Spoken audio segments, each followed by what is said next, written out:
side. So we were at sea for about 23 days. We left from Ushuaia, Argentina, and we traveled to the Falkland Islands and then the South Georgia Islands, and then we ended up in Antarctica and then made our way back to Ushuaia. I think that the actors were really turned on by the idea of getting on a ship and improvising. I think it was risky. I'm a first-time director, and the story was a really interesting story. It was the possibility to kind of make something on the fly while we're at sea, but around a very clear story about a young couple who were newly married. Wait, stop smiling for a second. Okay. I just want to comb your mustache.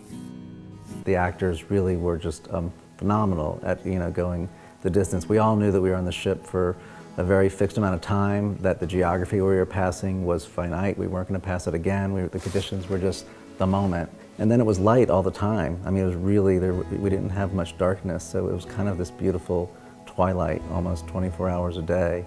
And so it was really this great opportunity to just kind of get magic moments whenever we can. So I really never slept. So, I mean, there were many, many things that were technically difficult about crossing the roughest sea in the world and making a film like this. I mean, one of them was that people did get sick. Almost everyone in my crew, including myself, got sick. There was a moment I remember we were shooting down in one of the small, really tight rooms, and I just yelled cut and just sprinted for the outdoor area so I could just take care of my business and get back to the shoot. I also think that just fatigue. I mean, like for my cinematographer to hold a camera on his shoulder for virtually a month, everything was shot handheld. That's an endurance test, and sometimes we had people around him just propping him up. I mean, it was really a difficult thing. And then I think that just the changing conditions, the weather changed a lot, and sometimes the ship would end up someplace different than we thought we were going to, and we had a day plan someplace else, and you just have to like rewire your brain. Okay, we were prepared for that, but now we're here.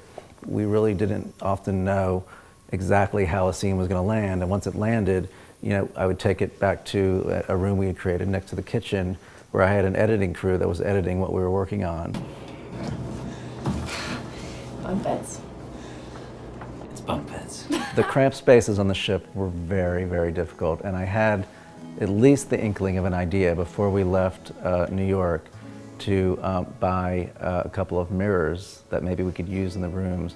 And when we got to southern Argentina, I said to someone that was working with me, I said, you did bring the mirrors, didn't you?